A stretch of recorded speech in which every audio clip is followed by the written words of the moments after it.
ਧਨ है वो मनुख ਜਿਹੜਾ ਦੁਸ਼ਟਾਂ ਦੀ ਮੱਤ ਉੱਤੇ ਨਹੀਂ ਚੱਲਦਾ। देखो दुनिया दे विच जे तो चार पैसे ਉਹਨੂੰ ਤਾਂ ਨਹੀਂ ਸਮਝਿਆ ਜਾਂਦਾ, ਉਹਨੂੰ ਲੋਕ ਧਨਵਾਨ ਕਹਿੰਦੇ ਆ। ਪਰ ਵਚਨ ਦੇ ਮੁਤਾਬਕ ਜਿਹੜਾ ਸ਼ੈਤਾਨ ਦਾ ਕਹਿਣਾ ਨਹੀਂ ਮੰਨਦਾ, ਠੀਕ ਹੈ, ਧੰਨ ਉਹ ਮਨੁੱਖ ਜਿਹੜਾ ਦੁਸ਼ਟਾਂ ਦੀ ਮੱਤ ਉੱਤੇ ਨਹੀਂ ਚੱਲਦਾ। ਹਾਲੇਲੂਇਆ। ਦੁਸ਼ਟ ਕੌਣ ਆ? ਸ਼ੈਤਾਨ ਆ। ਸ਼ੈਤਾਨ ਦਾ ਕਹਿਣਾ ਨਹੀਂ ਮੰਨਦਾ। ਹੁਣ ਦੇਖੋ, ਇਹੀ ਦੁਸ਼ਟ ਪ੍ਰਭੂ ਯਿਸੂ ਮਸੀਹ ਦੇ ਕੋਲ ਵੀ ਗਿਆ। ਪ੍ਰਭੂ ਯਿਸੂ ਮਸੀਹ ਨੂੰ ਵੀ ਜਾ ਕੇ ਸਕੀਮਾਂ ਦੱਸੀਆਂ, ਪਰ ਪ੍ਰਭੂ ਨੇ ਇਹ ਦੁਸ਼ਟ ਦਾ ਕਹਿਣਾ ਨਹੀਂ ਮੰਨਿਆ। ਪਰ ਅੱਜ ਕੱਲ੍ਹ ਇਨਸਾਨ ਬਹੁਤ ਜਲਦੀ ਕਹਿਣਾ ਮੰਨ ਲੈਂਦਾ ਹੈ। ਜੇ ਉਹਨੂੰ ਕਹਤਾ ਬੰਦਗੀ ਨਹੀਂ ਜਾਣਾ, ਜੇ ਘਰੇ ਬਹਿ ਜਾ, ਲੇਟ ਜਾਵੇ, ਘਰੇ ਲੇਟ ਜਾਓ। ਜੇ ਉਹਨੂੰ ਕਹਤਾ ਦੁਆ ਨਹੀਂ ਕਰਨੀ ਤੇ ਨਹੀਂ ਕਰਨੀ। ਦੇਖੋ, ਜੋ ਸ਼ੈਤਾਨ ਦੁਸ਼ਟ ਕਹਿੰਦਾ, ਲੋਕ ਉਹਦਾ ਕਹਿਣਾ ਮੰਨਦੇ ਆ। ਇਸੇ ਕਰਕੇ ਬਰਕਤਾਂ ਤੋਂ ਵਾਂਝੇ। ਇਸ ਕਰਕੇ ਜਿਹੜਾ ਪਰਮੇਸ਼ਰ ਦਾ ਹੁਕਮ ਮੰਨਣਾ ਕੀ ਆ, ਬਹੁਤ ਜ਼ਰੂਰੀ ਹੈ। ਕਿਉਂਕਿ ਪਰਮੇਸ਼ਰ ਨੇ ਕਿਹਾ, ਜਿਹੜਾ ਮੇਰੀ ਆਵਾਜ਼ ਸੁਣੂਗਾ, ਮੇਰੇ ਹੁਕਮਾਂ ਦੀ ਪਾਲਣਾ ਕਰੂਗਾ, ਉਹਨੂੰ ਮੈਂ ਧਰਤੀ ਦੀਆਂ ਸਾਰੀਆਂ ਕੌਮਾਂ ਤੋਂ, ਹਾਲੇਲੂਇਆ ਹਾਲੇਲੂਇਆ, ਕੀ ਕਹਿੰਦਾ ਪਰਮੇਸ਼ਰ, ਮੈਂ ਸਾਰੀਆਂ ਕੌਮਾਂ ਤੋਂ ਕੀ ਕਰ ਦੂੰਗਾ? ਉੱਚਾ ਕਰ ਦੂੰਗਾ। ਹਾਲੇਲੂਇਆ। ਪਰਮੇਸ਼ਰ ਨਹੀਂ ਚਾਹੁੰਦਾ ਮੈਨੂੰ ਮੰਨਣ ਵਾਲੇ ਨੀਵੇਂ ਰਹਿਣ, ਉਹ ਬਲਕਿ ਉੱਚੇ ਕਰਨਾ ਚਾਹੁੰਦਾ ਹੈ। ਪਰ ਕਰੂਗਾ ਕਦੋਂ? ਜਦੋਂ ਤੁਸੀਂ ਦੁਸ਼ਟ ਦਾ ਕਹਿਣਾ ਨਹੀਂ ਮੰਨੋਗੇ। ਜੋ ਦੁਸ਼ਟ ਕਹਿੰਦਾ, ਉਲਟੀਆਂ ਸਕੀਮਾਂ ਦਿੰਦਾ, ਜਦੋਂ ਤੁਸੀਂ ਉਹਦਾ ਕਹਿਣਾ ਨਹੀਂ ਮੰਨੋਗੇ ਤਾਂ ਤੁਸੀਂ ਬਰਕਤ ਪਾਓਗੇ, ਆਸ਼ੀਸ਼ ਪਾਓਗੇ ਤੇ ਸਵਰਗ ਦੇ ਰਾਜ ਵਿੱਚ ਜਾਓਗੇ। Hallelujah hallelujah. ਹੁਣ ਜਿੰਨਾ ਚਿਰ ਤੁਸੀਂ ਜ਼ਮੀਨ ਤੇ ਰਹਿਣਾ ਤੇ ਪ੍ਰਭੂ ਨੂੰ ਮੰਨਣਾ ਹੈ, ਦੁਸ਼ਟ ਦਾ ਕਹਿਣਾ ਮੰਨਣਾ, ਬੋਲੋ ਉੱਚੀ ਆਵਾਜ਼ ਨਾਲ, ਦੁਸ਼ਟ ਦਾ ਕਹਿਣਾ ਕਦੇ ਵੀ ਨਹੀਂ ਮੰਨਣਾ। ਕਿਉਂਕਿ ਦੁਸ਼ਟ ਹਮੇਸ਼ਾ ਹੀ ਬੰਦੇ ਨੂੰ ਇਹ ਕਹਿੰਦਾ ਵੀ ਤੂੰ ਬੰਦਗੀ 'ਚ ਨਾ ਜਾ, ਤੂੰ ਦੁਆ ਨਾ ਕਰ, ਤੂੰ ਪ੍ਰਾਰਥਨਾ ਨਾ ਕਰ। ਜਦ ਕਿ ਵਚਨ ਦੇ ਵਿੱਚ ਕੀ ਲਿਖਿਆ? ਨਿਤ ਪ੍ਰਾਰਥਨਾ ਕਰੋ, ਹਰ ਹਾਲ ਵਿੱਚ ਰੱਬ ਦਾ ਧੰਨਵਾਦ ਕਰਨਾ, ਤੇ ਨਿਤ ਕੀ ਕਰਨੀ ਆ? ਦੁਆ ਕਰਨੀ, ਪ੍ਰਾਰਥਨਾ ਕਰਨੀ ਆ। ਇਹ ਤੋਂ ਆਪਾਂ ਨੂੰ ਸਿੱਖਿਆ ਕੀ ਮਿਲਦੀ? ਪਹਿਲੀ ਐਤ ਤੋਂ ਕੀ ਸਿੱਖਿਆ ਮਿਲਦੀ ਹੈ? ਵੀ ਸਾਨੂੰ ਸ਼ੈਤਾਨ ਦਾ ਕਹਿਣਾ ਕਦੇ ਵੀ ਮੰਨਣਾ, ਸ਼ੈਤਾਨ ਦਾ ਕਹਿਣਾ ਕਦੇ ਵੀ ਮੰਨਣਾ। ਇਸ ਕਰਕੇ ਲਿਖਿਆ, ਧੰਨ ਉਹ ਮਨੁੱਖ ਜਿਹੜਾ ਦੁਸ਼ਟਾਂ ਦੀ ਮੱਤ ਉੱਤੇ ਨਹੀਂ, ਦੁਸ਼ਟ ਦੀ ਮੱਤ ਉੱਤੇ ਨਹੀਂ ਚੱਲਣਾ। ਹਾਂਜੀ, ਪੜੋਗੇ। ਅਤੇ ਨਾ ਹੀ ਪਾਪੀਆਂ ਦੇ ਰਾਹਾਂ ਵਿੱਚ ਖੜਾ ਰਹਿੰਦਾ ਹੈ। ਦੇਖੋ, ਪਰਮੇਸ਼ਰ ਦਾ ਵਚਨ ਸੁਣੋ ਤੁਸੀਂ।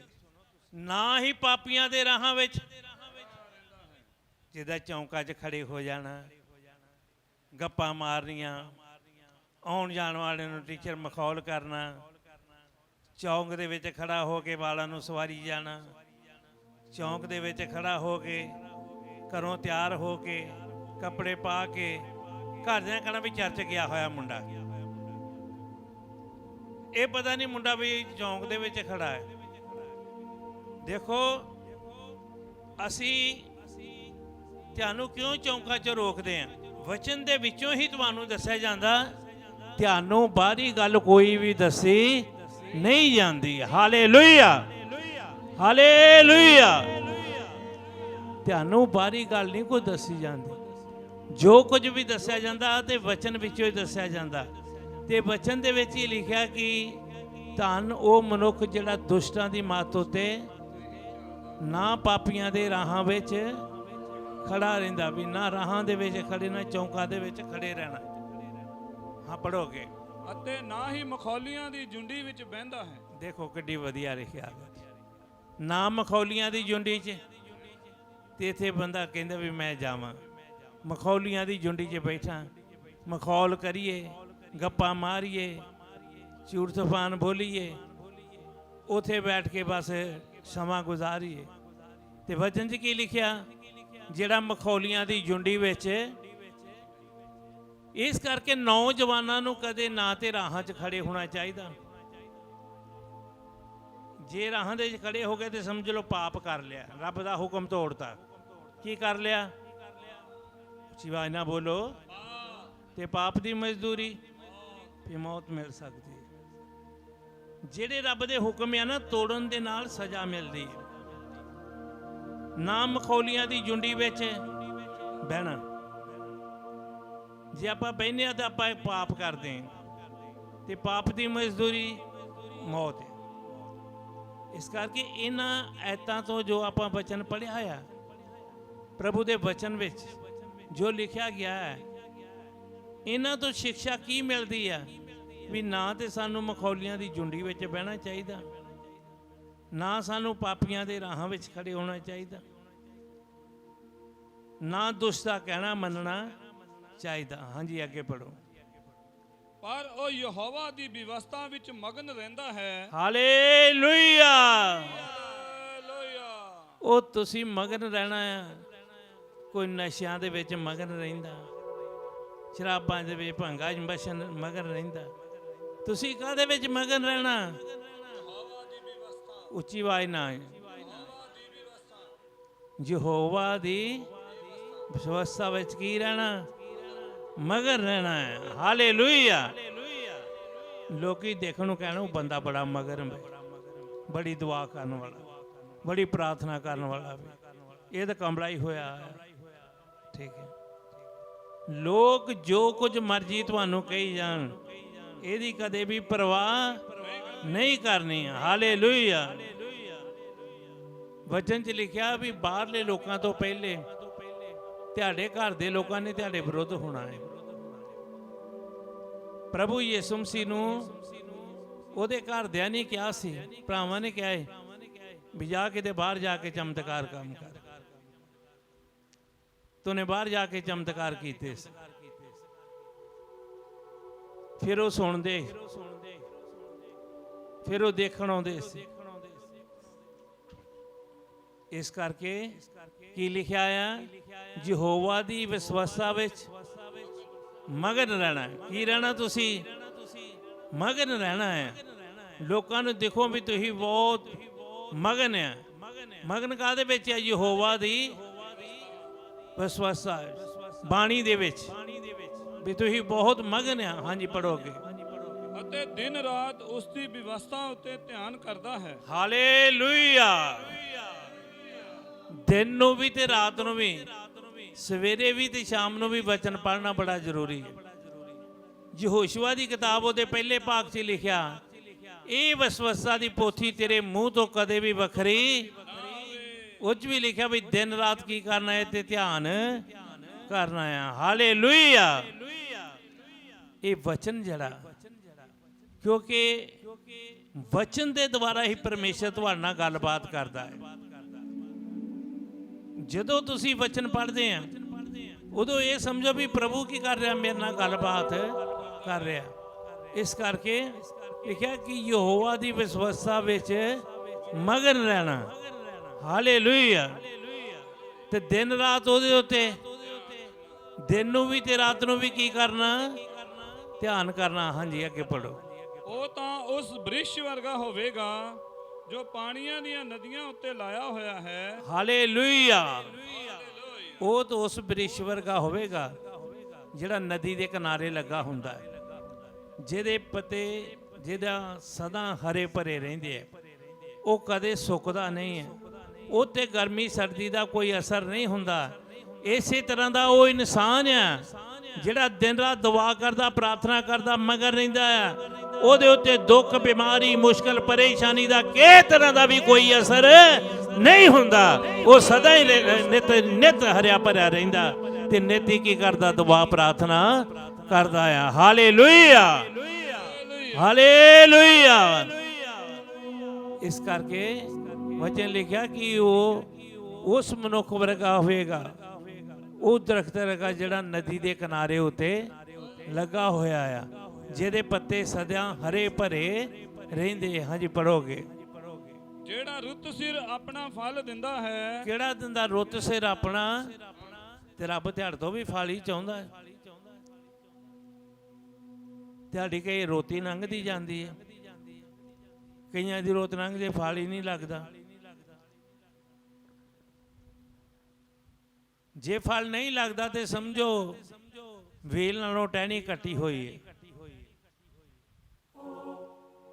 ਵੇਲ ਦੇ ਨਾਲ ਉਹੀ ਆ ਜਿਹਨੂੰ ਫਲ ਲੱਗਦਾ ਹੈ। ਤੇ ਪਰਮੇਸ਼ਰ ਫਲ ਤੁਹਾਡੇ ਤੋਂ ਕੋਈ ਅੰਗੂਰ ਨਹੀਂ ਚਾਹੁੰਦਾ, ਕੋਈ ਦੁਨਿਆਵੀ ਫਲ ਨਹੀਂ ਚਾਹੁੰਦਾ। ਪਰਮੇਸ਼ਰ ਤੁਹਾਡੇ ਤੋਂ ਕੀ ਫਲ ਚਾਹੁੰਦਾ? ਤੁਹਾਡੇ ਤੋਂ ਬਹੁਤ ਸਾਰੀਆਂ ਰੂਹਾਂ ਚਾਹੁੰਦਾ ਵੀ ਤੁਸੀਂ ਬਚਾ ਕੇ ਮੇਰੇ ਚਰਨਾਂ ਦੇ ਵਿੱਚ ਲੈ ਕੇ ਆਵੋ। Hallelujah, hallelujah. ਇਹ ਪਰਮੇਸ਼ਰ ਤੁਹਾਡੇ ਤੋਂ ਚਾਹੁੰਦਾ। ਹਾਂਜੀ ਪੜੋ। ਅਤੇ ਜਿਹਦੇ ਪੱਤੇ ਨਹੀਂ ਕਮਲਾਉਂਦੇ, ਜਿਹਦੇ ਪੱਤੇ ਕਦੇ ਵੀ ਕਮਲਾਉਂਦੇ, ਤੁਸੀਂ ਕਦੇ ਕਮਲਾਓਗੇ ਨਹੀਂ, ਮਰ ਜਾਓਗੇ ਨਹੀਂ, ਸਦਾ ਤੁਸੀਂ ਖੁਸ਼ ਰਹੋਗੇ। ਹਾਂਜੀ। ਅਤੇ ਜੋ ਕੁਝ ਉਹ ਕਰੇ ਸੋ ਸਫਲ ਹੁੰਦਾ ਹੈ। ਜੋ ਕੁਝ ਵੀ ਤੁਸੀਂ ਕਰੋਗੇ ਕੀ ਹੋਵੋਗੇ? Hallelujah, hallelujah, hallelujah. ਹਾਲੇਲੂਇਆ। ਜੋ ਤੁਸੀਂ ਕਰਨਾ ਚਾਹੁੰਦੇ ਆ ਉਹਦੇ ਵਿੱਚ ਕੀ ਹੋਵੋਗੇ? ਤੁਸੀਂ ਸਫਲ ਹੋਵੋਗੇ। ਹਾਂਜੀ। ਦੁਸ਼ਟ ਅਜਿਹੇ ਨਹੀਂ, ਦੁਸ਼ਟ ਅਜਿਹੇ ਨਹੀਂ ਹੈ। ਪਰ ਹਾਂਜੀ। ਉਹ ਉਸ ਭੋ ਵਰਗੇ ਹਨ ਜਿਹਨੂੰ ਪੌਣ ਉਡਾ ਲੈ ਜਾਂਦੀ ਹੈ। ਦੁਸ਼ਟ ਅਜਿਹੇ ਨਹੀਂ, ਉਹ ਕਿਹੋ ਜਿਹਾ ਆ? ਉਹ ਪੌਣੀ ਜਿਹਨੂੰ ਮਰਜ਼ੀ ਉਡਾ ਕੇ ਲਈ ਜਾਂਦੀ ਹੈ। ਤਾਂ ਤੁਸੀਂ ਦੇਖਦੇ ਆ ਨਾ ਪੱਤਿਆਂ ਨੂੰ, ਜਿੱਧਰ ਨੂੰ ਮਰਜ਼ੀ ਉਡਾ ਕੇ ਲੈ ਜਾਂਦੀ ਹੈ। ਕਈ ਇਦਾਂ ਦੇ ਇਮਾਨਦਾਰ ਆ, ਹਵਾ ਚੁੜੇ ਹੀ ਫਿਰਦੇ ਆ, ਉਹਨਾਂ ਦੀ ਜੜ ਹੀ ਨਹੀਂ ਕਿਸੇ ਪਾਸੇ ਲੱਗਦੀ, ਦੌੜੇ ਭੱਜੇ ਫਿਰਦੇ ਰਹਿੰਦੇ ਆ, ਕਦੀ ਕਿਸੇ ਬੰਦਗੀ, ਕਦੀ ਕਿਸੇ ਜਗ੍ਹਾ, ਕਦੀ ਕਿਸੇ ਜਗ੍ਹਾ, ਕਦੀ ਕਿਸੇ ਜਗ੍ਹਾ, ਫਲ ਹੀ ਨਹੀਂ ਲੱਗਦਾ। ਕਹਿੰਦਾ ਦੁਸ਼ਟ ਜਿਹੇ ਨਹੀਂ ਆ, ਉਹ ਪੌਣ ਵਰਗੇ ਜਿੱਧਰ ਨੂੰ ਮਰਜ਼ੀ ਉਡਾ ਕੇ ਲੈ ਜਾਂਦੀ ਹੈ। ਕੁਝ ਇਹੋ ਜਿਹੇ ਵੀ ਇਮਾਨਦਾਰ ਆ ਜਿਨ੍ਹਾਂ ਨੂੰ ਪੌਣ ਹੀ ਉਡਾਈ ਫਿਰਦੀ ਆ, ਤੇ ਉਹਨਾਂ ਦੀ ਜੜ ਕਿਸੇ ਪਾਸੇ ਲੱਗਦੀ ਨਹੀਂ ਆ। ਹਾਂਜੀ ਪੜੋਗੇ। ਇਸ ਲਈ ਦੁਸ਼ਟ ਨਿਆਂ ਵਿੱਚ ਖੜੇ ਨਹੀਂ ਰਹਿਣਗੇ, ਦੁਸ਼ਟ ਨਿਆਂ ਵਿੱਚ ਖੜੇ ਨਹੀਂ ਰਹਿਣਗੇ। ਹਾਂਜੀ। ਨਾ ਪਾਪੀ ਧਰਮੀਆਂ ਦੀ ਮੰਡਲੀ ਵਿੱਚ, ਨਾ ਪਾਪੀ ਧਰਮੀਆਂ ਦੀ ਮੰਡਲੀ ਵਿੱਚ। ਪਾਪੀ ਜਿਹੜੇ ਆ, ਜਿੱਥੇ ਧਰਮੀ ਚਾਰ ਬੈਠੇ ਹੋਣਗੇ, ਜਿੱਥੇ ਤੁਸੀਂ ਬਹਿ ਜਾਓਗੇ 4 ਜਾਂ 5 ਜਾਂ 7, ਤੁਹਾਡੇ ਲਾਗੇ ਨਹੀਂ ਕਿਸੇ ਨੇ ਆਉਣਾ। ਉਹ ਇਹ ਤੇ ਯਿਸੂ ਮਸੀਹ ਦੀਆਂ ਗੱਲਾਂ ਕਰਦੇ ਆ, ਇਹ ਸਹਾਈ ਸਦਾਈ ਬੈਠੇ ਆ। ਤੁਸੀਂ ਜਿੱਥੇ ਵੀ 5-7 ਬਹਿ ਜਾਓਗੇ ਨਾ ਧਰਮੀ, ਉਹ ਤੁਹਾਡੇ ਲਾਗੇ ਕੋਈ ਨਹੀਂ ਆਊਗਾ। ਕਿਉਂਕਿ ਕੀ ਲਿਖਿਆ? ਪਾਪੀ ਧਰਮੀਆਂ ਦੀ ਮੰਡੀ ਵਿੱਚ ਟਿਕ ਨਹੀਂ ਸਕਦਾ। ਪਾਪੀ ਬੰਦਾ ਆ ਹੀ ਨਹੀਂ ਸਕਦਾ ਲਾਗੇ। ਹੋਰ ਕੋਈ ਗੰਦੇ ਮੰਦੇ ਗੀਤ ਗਾਉਣ ਵਾਲਾ ਆ ਜਾਵੇ ਪਿੰਡ ਦੇ ਵਿੱਚ, ਲੈ ਮੇਲਾ ਲੱਗ ਜਾਊਗਾ, ਸਾਰੇ ਪਿੰਡ ਦੇ ਲੋਕ ਇਕੱਠੇ ਹੋ ਜਾਣਗੇ, ਤੇ ਤੁਸੀਂ ਕਿਤੇ ਢੋਲਕੀ ਲੈ ਕੇ ਬਾਹਰ ਚੌਂਕ 'ਚ ਗੀਤ ਗਾਉਣ ਲੱਗ ਪਓ, ਤੁਹਾਡੇ ਲਾਗੇ ਨਹੀਂ ਕਿਸੇ ਨੇ ਆਉਣਾ, ਸੁਣਨ ਵਾਸਤੇ ਨਹੀਂ ਆਉਣਾ। ਕਿਉਂਕਿ ਪਾਪੀ ਧਰਮੀਆਂ ਦੀ ਮੰਡਲੀ ਵਿੱਚ ਟਿਕ ਨਹੀਂ ਸਕਦਾ। ਪਾਪੀ ਜਿਹੜੇ ਕਦੇ ਵੀ ਲੋਕ ਲਾਗੇ ਆ ਨਹੀਂ ਸਕਦੇ। ਇਸ ਕਰਕੇ ਇਹ ਜਿਹੜਾ ਆਪਾਂ ਜ਼ਬੂਰ ਪੜ੍ਹਿਆ, ਇਹ ਤੋਂ ਸਿੱਖਿਆ ਕੀ ਮਿਲਦੀ ਤੁਹਾਨੂੰ? ਵੀ ਇੱਕ ਤੇ ਨੌਜਵਾਨਾਂ ਨੂੰ ਚੌਂਕਾਂ ਦੇ ਵਿੱਚ ਖੜੇ ਨਹੀਂ ਹੋਣਾ, ਦੂਸਰਾ ਮਖੌਲੀਆਂ ਦੀ ਜੁੰਡੀ ਵਿੱਚ ਨਹੀਂ ਬਹਿਣਾ, ਤੀਸਰਾ ਸ਼ੈਤਾਨ ਦਾ ਕਹਿਣਾ ਨਹੀਂ ਮੰਨਣਾ, ਦੁਸ਼ਟ ਦਾ ਕਹਿਣਾ ਨਹੀਂ ਮੰਨਣਾ। ਜਿੰਨਾ ਚਿਰ ਜ਼ਮੀਨ ਦੇ ਉੱਤੇ ਰਹਿਣਾ ਦੁਸ਼ਟ ਦਾ ਕਹਿਣਾ ਨਹੀਂ ਮੰਨਣਾ। ਕਿਉਂਕਿ ਦੁਸ਼ਟ ਪ੍ਰਭੂ ਯਿਸੂ ਮਸੀਹ ਦੇ ਕੋਲ ਵੀ ਗਿਆ ਸੀ, ਤੇ ਪ੍ਰਭੂ ਯਿਸੂ ਮਸੀਹ ਨੇ ਵੀ ਕਹਿਣਾ ਨਹੀਂ ਮੰਨਿਆ, ਤੇ ਕੁਝ ਸਮੇਂ ਲਈ ਕੀ ਹੋ ਗਿਆ? ਇਹ ਦੁਸ਼ਟ ਦੂਰ ਹੋ ਗਿਆ ਹੈ। ਜਦੋਂ ਤੁਸੀਂ ਕਹਿਣਾ ਨਹੀਂ ਮੰਨਦੇ, ਤੇ ਦੁਸ਼ਟ ਕੁਝ ਸਮੇਂ ਲਈ ਕੀ ਹੋ ਜਾਂਦਾ? ਤੁਹਾਡੇ ਤੋਂ ਦੂਰ ਹੋ ਜਾਂਦਾ। ਹੁਣ ਜਿੰਨਾ ਚਿਰ ਤੁਸੀਂ ਜ਼ਮੀਨ ਦੇ ਉੱਤੇ ਰਹਿਣਾ ਆ, ਉਹਨਾਂ ਚਿਰ ਦੁਸ਼ਟ ਦਾ ਕਦੇ ਵੀ ਕਹਿਣਾ ਨਹੀਂ ਮੰਨਣਾ, ਮਖੌਲੀਆਂ ਦੀ ਜੁੰਡੀ ਵਿੱਚ ਨਹੀਂ ਬਹਿਣਾ। ਹਮੇਸ਼ਾ ਹੀ ਜਿਸ ਤਰ੍ਹਾਂ ਦਰਖਤ ਦੇ ਬਾਰੇ ਆਪਾਂ ਪੜ੍ਹਿਆ ਕਿ ਜਿਹੜਾ ਪਾਣੀਆਂ ਦੇ ਕੰਢੇ ਨਦੀਆਂ ਉੱਤੇ ਲੱਗਾ ਆ, ਉਹ ਹਰਿਆ ਭਰਿਆ ਰਹਿੰਦਾ। ਇਦਾਂ ਹੀ ਜੇ ਪ੍ਰਭੂ ਦੇ ਵਿੱਚ ਤੁਸੀਂ ਦੁਆ ਕਰਦੇ ਰਹੋਗੇ, ਪ੍ਰਾਰਥਨਾ ਕਰਦੇ ਰਹੋਗੇ, ਵਚਨ ਦਿਨ ਰਾਤ ਪੜ੍ਹਦੇ ਰਹੋਗੇ, ਤੇ ਤੁਸੀਂ ਉਹ ਦਰਖਤ ਵਰਗੇ ਹੋਵੋਗੇ। ਜਿਹੜਾ ਰੁੱਤ ਸਿਰ ਆਪਣਾ ਫਲ ਦਿੰਦਾ। ਤੇ ਰੁੱਤ ਸਿਰ ਕੀ ਦਵੋਗੇ ਤੁਸੀਂ? ਫਲ ਦਵੋਗੇ। ਹੁਣ ਅੱਖਾਂ ਬੰਦ ਕਰਕੇ ਥੋੜਾ ਚਿਰ ਦੁਆ ਕਰੋ, ਪ੍ਰਾਰਥਨਾ ਕਰੋ ਕਿ ਪ੍ਰਭੂ ਤੂੰ ਸਾਡੇ ਤੇ ਕਿਰਪਾ ਕਰ, ਤੂੰ ਸਾਡੇ ਤੇ ਦਇਆ ਕਰ। ਅਸੀਂ ਜਿੰਨਾ ਚਿਰ ਜ਼ਮੀਨ ਤੇ ਰਹੀਏ, ਅਸੀਂ ਪਾਪੀਆਂ ਦੀ ਮੰਡਲੀ ਵਿੱਚ ਨਾ ਬੈਠੀਏ, ਮਖੌਲੀਆਂ ਦੀ ਝੁੰਡੀ ਵਿੱਚ ਨਾ ਬੈਠੀਏ, ਚੌਂਕਾਂ 'ਚ ਖੜੇ ਨਾ ਹੋਈਏ, ਦੁਸ਼ਟ ਦਾ ਕਹਿਣਾ ਨਾ ਮੰਨੀਏ। ਜਿਹੜੇ ਆਨਲਾਈਨ ਵੀ ਦੇਖਦੇ ਆ ਉਹਨਾਂ ਲਈ ਵੀ ਮੈਂ ਬੇਨਤੀ ਕਰਦਾ ਕਿ ਪਿਆਰੇ ਸਵਰਗੀ ਪਿਤਾ, ਜਿੰਨੇ ਵੀ ਦੇਖ ਰਹੇ ਆ, ਮੈਂ ਉਹਨਾਂ ਲਈ ਬੇਨਤੀ ਕਰਦਾ ਉਹ ਹਮੇਸ਼ਾ ਹੀ ਤੇਰੀ ਆਗਿਆ ਮੰਨਣ, ਤੇਰਾ ਕਹਿਣਾ ਮੰਨਣ, ਤੇਰੇ ਹੁਕਮ ਦੇ ਮੁਤਾਬਕ ਚੱਲਣ, ਜੋ ਕੁਝ ਵਚਨ 'ਚੋਂ ਪੜ੍ਹਿਆ ਗਿਆ ਉਹਦੀ ਪਾਲਣਾ ਕਰਨ। ਬਾਕੀ ਜੋ ਉਹਨਾਂ ਦੀਆਂ ਕਮੀਆਂ ਕਮਜ਼ੋਰੀਆਂ ਸਾਰੀਆਂ ਦੂਰ ਕਰਨੀਆਂ, ਹਰੇਕ ਪ੍ਰਕਾਰ ਦੀ ਜੋ ਰੋਗ ਬਿਮਾਰੀ ਦੂਰ ਕਰਨੀ, ਚੰਗਾਈ ਦੇਣੀ, ਜੋ ਕਰਜ਼ੇ ਥੱਲੇ ਕਰਜ਼ੇ ਤੋਂ ਮੁਕਤ ਕਰਨੇ, ਜੋ ਵੀ ਉਹਨਾਂ ਦੀਆਂ ਆਸਾਂ ਉਮੀਦਾਂ ਪੂਰੀਆਂ ਕਰਨੀਆਂ, ਉਹਨਾਂ ਸਭ ਨੂੰ ਤੁਹਾਡੇ ਹੱਥ ਵਿੱਚ ਸੌਂਪ ਦਿੰਦੇ। ਇਹ ਦੁਆ ਯਿਸੂ ਮਸੀਹ ਦੇ ਨਾਮ 'ਚ ਮੰਗਦੇ ਹਾਂ। ਪਰਮੇਸ਼ਰ ਜਿੰਨੇ ਬੈਠੇ ਬਰਕਤ ਦਿਓ, ਜੋ ਇਹਨਾਂ ਦੀਆਂ ਆਸਾਂ ਉਮੀਦਾਂ ਪੂਰੀਆਂ ਕਰੋ, ਕਮੀਆਂ ਕਟੀਆਂ ਦੂਰ ਕਰੋ। ਪਿਆਰੇ ਪ੍ਰਭੂ ਜੀ, ਇਹਨਾਂ ਸਭ ਨੂੰ ਤੁਹਾਡੇ ਜੋਰਾਵਰ ਹੱਥਾਂ ਵਿੱਚ ਸੌਂਪ ਦਿੰਦੇ। ਇਹ ਪ੍ਰਾਰਥਨਾ ਪ੍ਰਭੂ ਯਿਸੂ ਮਸੀਹ ਦੇ ਨਾਮ ਵਿੱਚ ਮੰਗਦੇ ਹਾਂ। ਪ੍ਰਭੂ ਦਾ ਫਜ਼ਲ, ਪਰਮੇਸ਼ਰ ਦਾ ਪਿਆਰ, ਪਵਿੱਤਰ ਆਤਮਾ ਦੀ ਸੰਗਤ ਤਮਾਮ ਇਮਾਨਦਾਰਾਂ ਨਾਲ ਹੁੰਦੀ ਰਹੇ।